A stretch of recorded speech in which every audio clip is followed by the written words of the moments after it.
Namaste Shusha. Welcome students to online session of legal aspect of business.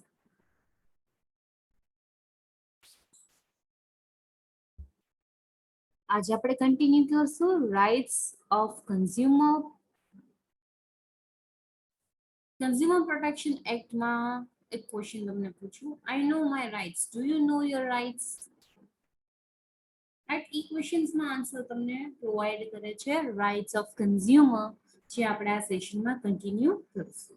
Right, right to safety, right to inform, right to choose, right to be heard, right to seek redressal, right to consumer education, right to basic needs, right to healthy environments. अब बताइए थे क्या rights of consumer.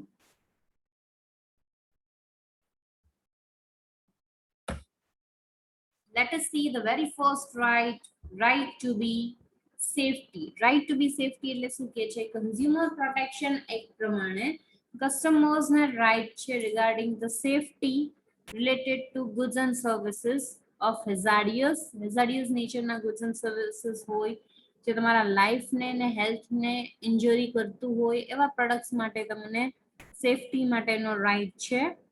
Right, અમુક એવા drugs ને બધી વસ્તુ તમારા પ્રોડક્ટ્સમાં યુઝ થતી હોય, જેમ કે બ્રેડ, મિલ્ક, જામ, બટર, પેસ્ટિસાઇડ્સ તમે યુઝ કરો છો એનું પ્રપોર્શન્સ, રાઈટ, આ બધી વસ્તુ સેફટી લેવલને કન્સિડર કરવાનું આવે છે. ઇલેક્ટ્રોનિક ગેજેટ્સ તમે યુઝ કરો છો, રાઈટ, બધામાં સેફટી આસ્પેક્ટ તમારે કન્સિડર કરવાના રહે છે. એટલે the consumer have a right to the safety against the loss caused by the such products. Next કે છે right to be informed. Right to be informed માં શું છે? A consumer has also the right that he should be provide various information. Right, information તમારે એને આપવાની રહેશે કે નહીં? તો ક્વોલિટીની, પ્રોડક્ટનું સ્ટાન્ડર્ડ્સ કેવું છે, એનું મેન્યુફેક્ચર કોણ કરે છે, મેન્યુફેક્ચર ડેટ શું છે, કઈ ટાઈપની મેથડ યુઝ કરવામાં આવે છે, રાઈટ, આ બધા આસ્પેક્ટને તમારે કન્સિડર કરવાના રહે છે. થર્ડ વાત કરે છે right to choose. Right to choose માં શું કે છે? કન્ઝ્યુમરને એબ્સોલ્યુટલી રાઇટ્સ પ્રોવાઈડ કરવામાં આવ્યા છે કે ભાઈ એ કોઈ પણ પ્રોડક્ટ માર્કેટમાંથી સિલેક્ટ કરી શકે છે. કોઈ પણ ટાઈપની products or goods and services જે માર્કેટમાં અવેલેબલ છે એ સિલેક્ટ કરે છે. અહીંયા કોઈ પણ સેલર છે એ એની ચોઇસ માટે ઇન્ટરફિયર કરશે નહીં. તો it is an unfair manner. If any seller do so, it will be deemed as interference in his rights of a choice. Clear? Next is rights to be heard. Consumers નો બીજો right છે કે ભાઈ એની complaint સાંભળવામાં આવે, right, their complaint should be heard. Under this act અહીંયા તમે એને બધી ટાઈપની કોઈ પણ ટાઈપની પ્રોબ્લેમ્સ આવે છે તો એ બધી કમ્પ્લેન્ટ્સ હોય છે તો તમારે સાંભળવાની રહે છે. ઘણીવાર શું હોય છે કે લાર્જ કંપનીઝ હોય છે, મોટી ઓર્ગેનાઇઝેશન હોય છે, એ લોકો કન્ઝ્યુમર સર્વિસ સેલ્સ પ્રોવાઈડ કરે છે જેથી કન્ઝ્યુમરની કમ્પ્લેન એ લોકો જ સોલ્વ કરી શકે, રાઈટ. ઘણા બધા મેઝર્સ લેવામાં આવે છે, ઘણી બધી રિડર્સલ સિસ્ટમ પણ સેટઅપ કરી હોય છે જેથી તમે તમારા કન્ઝ્યુમર્સના કમ્પ્લેન્ટ્સ છે એ સાંભળી શકે, રાઈટ. નેક્સ્ટ છે રાઇટ્સ ટુ સીક રિડ્રેસલ્સ. હવે કમ્પેન્સેશન્સ તમે પ્રોવાઈડ કરો છો, તમે કન્ઝ્યુમર્સ છે એની સાથે અનફેર ટ્રેડ પ્રેક્ટિસીસ થઈ છે તો હવે એનું કમ્પેન્સેશન્સ પણ ઘણીવાર સેટઅપ કરવામાં આવે છે. સાથે સાથે રિડ્રેસલ સિસ્ટમ પણ અડોપ્ટ કરવામાં આવે છે. રાઈટ કમ્પેન્સેશન તમે ક્લેમ કરી શકો છો અગર તમને કંઈ પણ પ્રોડક્ટમાં ખરાબ મળ્યું હોય તો. તમે જુઓ છો કે ઘણીવાર કોઈ પણ વ્યક્તિ કોઈ પણ પ્રોડક્ટ ઉપર કેસ કરે છે કે ભાઈ આ ખાઈને હેલ્થ આવી થઈ છે, તો you in that case certain compensation can be provided by that particular company, right, or else તમે એ લોકોને ફ્રી રિપેરિંગ પ્રોવાઈડ કરો છો કે આ પ્રોડક્ટ લઈ લ્યો છો પાછું, એ લોકોને રિફંડ આપો છો, રાઈટ. તો આ બધી ટાઈપની right to seek of redressal જેમાં કન્ઝ્યુમરની કમ્પ્લેન્ટ્સને જોઈને એનું જજમેન્ટ લેવામાં આવે છે. Right to consumer education. કન્ઝ્યુમર્સને એજ્યુકેશન પ્રોવાઈડ કરવામાં આવે છે જેથી એને ખ્યાલ આવે કે ભાઈ કયા કયા રાઇટ્સ છે એની પાસે, રાઈટ. ગવર્મેન્ટ્સે ઘણા બધા મેઝર્સ લીધા છે જેથી એ કન્ઝ્યુમર્સને એજ્યુકેટ કરી શકે. તમે જોજો ફ્રીક્વન્ટલી એડ આવે છે જાગો ગ્રાહક જાગો, રાઈટ. તો દેટ ઇઝ વોટ કે you are awaring your society members. તમે બધા લોકોને અવેર કરો છો, કન્ઝ્યુમર્સને અવેર કરો છો કે ભાઈ કયા કયા ટાઈપના તમારી પાસે રાઇટ્સ છે. એના સિવાય મેગેઝિન્સમાં પણ તમે જુઓ છો, દૂરદર્શનમાં પણ પ્રોગ્રામ્સ કન્ડક્ટ કરવામાં આવે છે, જેમ કે સંરક્ષણમ ઉપભોક્તા કા, રાઈટ. આવી રીતના ચેનલ્સમાં તમે બ્રોડકાસ્ટ કરો છો એ લોકોના rights. Even consumer day celebrate કરવામાં આવે છે 15th માર્ચમાં. હવે આ તો થઈ ગયા 6 જનરલ રાઇટ્સ. એના સિવાય યુનાઇટેડ નેશન્સે બીજા 2 રાઇટ્સ પણ પ્રોવાઈડ કર્યા છે. Let us see them also. Right to basic needs. Basic નીડ્સની પણ વાત કરી છે, જેમ કે ગુડ્સ એન્ડ સર્વિસીસની સાથે સાથે food, clothing, shelter, energy, sanitization, health care, education, transportation, આ બધી વસ્તુ એ લોકોને પ્રોવાઈડ થઈ શકે. બેઝિક નીડ્સ છે. પછી સેકન્ડ છે right to healthy environment. Right to healthy એન્વાયરમેન્ટમાં શું કે છે? Right regarding the protection regarding against environment pollution. Environment pollution against પણ એ લોકોને પ્રોટેક્શન મળવું જોઈએ, right, for the future generation well-being, right. These rights are imposed. હવે આપણે સાથે સાથે કન્ઝ્યુમર પ્રોટેક્શન કાઉન્સિલ પણ જોઈ લઈએ, જેમાં section number 4 to section number 8 include થાય છે. રાઇટ્સ કમ્પ્લીટ થયા. હવે નેક્સ્ટ ટોપિક જોઈએ છે, that is consumer protection council. Central Consumer Protection Council, section number 4. The central government may, by the notification established with the effect from such a date as it may be specified in such a notification, a council to be known as the Central Consumer Council.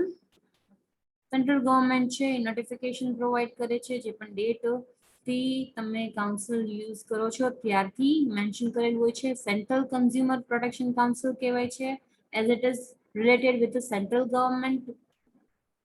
Membership કોણ કોણ હોય છે? તો central consumer protection કાઉન્સિલના મેમ્બર્સની વાત કરીએ તો very ફર્સ્ટમાં શું કહે છે? તો સેન્ટ્રલ ગવર્મેન્ટ છે notification by the official gazette constitute the Central Consumer Protection Act, which shall consist of one of the following members not exceeding 150, namely. Okay. Second condition માં શું કહે છે કે બે members. તો બે members કોણ? તો ministry in charge of consumer affairs in the central government, who shall be the chairman of the central council. એમાંથી એક member છે, એક ministry in charge હોવો જોઈએ consumer affairs નો. B શું કહે છે કે ભાઈ the ministry of a state where he is not holding independent charge or a deputy minister. Third, 3 members કેને કહે? તો in charge of consumer affair in the central government, who shall be the vice chairman of the central council. તો અહીંયા તમને chairman તરીકે કોણ work કરે છે? રાઈટ. ડેપ્યુટી મિનિસ્ટર તરીકે કોણ વર્ક કરશે અને ચેરમેન તરીકે કોણ કરશે? એ તમને મેમ્બર્સ પ્રિસ્ક્રાઇબ કર્યા છે, રાઈટ. મેમ્બરશિપ છે એ 150 મેમ્બર્સ થી એક્સીડ ન થવી જોઈએ. 4 મિનિસ્ટર. ફોર્થ શું કહે છે? the minister in charge of consumer affairs in state. પછી 8 members of parliament, 5 from Lok Sabha and 3 from Rajya Sabha. The fifth state પડી. Sixth શું કહે છે? Secretary of National Commission from the Scheduled Caste and Scheduled Tribe. એક secretary હોવી જોઈએ ST SC માંથી. પછી નેક્સ્ટ કહે છે representative of the central government, deputy and autonomous organization concerned with the consumer interest not exceeding 20 members. પછી representative of consumer organizations or consumers not less than 35. પછી representative of women not less than 10. Representative of farmers, traders, industrialists not exceeding 20. Which a person capable of presenting consumer interest not specified above, non exceeding 15. અને પછી 6 members કેની કે વાત કરે છે? તો secretary in charge of consumer affairs in central government shall be the member secretary of the central council. તો આવી રીતના members સેટઅપ કરવામાં આવે છે. The term of council shall be 3 years, 3 વર્ષની હશે. Any members may by writing under his hand to the chairman of the central council resigns from the council can resign written application through.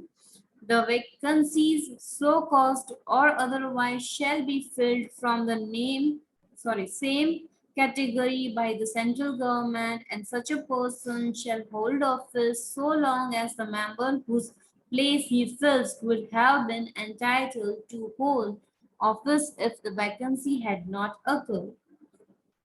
Each groupના મેમ્બર્સને appointment થવી જોઈએ જે પર્સનને left કર્યું છે, right. Procedure for meeting of Central Council, section number 5.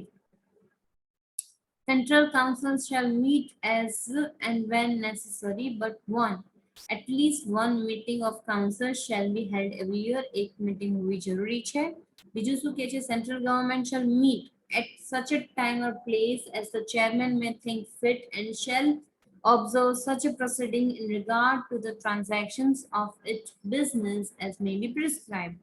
Clear? Objectives કયા કયા છે? સેન્ટ્રલ કાઉન્સિલના સેક્શન નંબર 6 પ્રોવાઇડ કરે છે. ઓબ્જેક્ટિવ્સમાં વેરી ફર્સ્ટ છે right to protection against the marketing of goods, right. જે પણ હઝાર્ડિયસ ગુડ્સ છે એને અગેન્સ્ટ પ્રોટેક્શન તમને પ્રોવાઇડ કરે. સેકન્ડ શું કે છે? Right to be inform regarding the quality, quantity, standard કેવું છે, પ્રાઇસ કઈ છે, રાઈટ. આ બધા એસ્પેક્ટની સાથે કન્સર્ન છે જેથી એ લોકોને પ્રોટેક્શન મળે against the unfair trade practices. Next point શું કહે છે? Right to be assured, right. કે ભાઈ જે પણ વેરાયટીઝ કે ગુડ્સ એને લીધી છે એ કમ્પેરેટિવ પ્રાઇસમાં એને મળી છે. નેક્સ્ટ કે છે રાઇટ ટુ બી હર્ડ. કન્ઝ્યુમર્સની કમ્પ્લેન્ટ્સ છે એ તમારે કન્સિડર કરવાની રહેશે અને એનું અપ્રોપ્રિએટ સોલ્યુશન્સ પ્રોવાઇડ કરવાનું રહેશે. Next is right to seek redressal against unfair trade practices. Redressal against unfair trade practices provide કરવી જોઈએ અને consumer ને education provide કરવું જોઈએ. Now we are moving towards the next, that is central પૂરું થયું, Central Consumer Protection Council complete થયું. હવે આવે છે State Consumer Protection Council. Section number 7 છે જે કે છે establishment regarding the State Consumer Protection Council. State government may by the notification establish with the effect from such a date as it may be specified in such notifications the council to be known as the Consumer Protection Council for hereinafter referred to as a state council. મેમ્બરશિપની વાત કરીએ તો મેમ્બરશિપમાં પહેલા શું કે છે? Ministry in charge of consumer affairs in state government who shall be its chairman. Second કે છે કે મેમ્બર્સ ઓફ ઓફિશિયલ અને non official members representating the interest, right. જે ગવર્નમેન્ટ સ્ટેટ ગવર્નમેન્ટ અપોઇન્ટ કરે છે ઈ. અને મીટિંગ્સની વાત કરીએ તો council meetings as and when necessary but not less than 2 meetings. 2 meetings તો થવી જ જોઈએ every year. Time and place of meeting, state council જે પણ chairman જે ને place અને time fit લાગે ઈ place and time એ લોકો meeting conduct કરશે ઈ જગ્યાએ. Procedure will be started. Next, object of state council. Objectives કયા છે? Section number 8 માં mention કર્યા છે. Objectives of every state council shall be to promote and protect within the state rights of consumers laid down in section number 6. જે આપણે જોયા હતા section 6 માં rights, ઈ જ બધા rights એમાં continue કરવાના રહીએ છે. Right? Next topic આપણે next session માં જોશું. Thank you and have a nice time.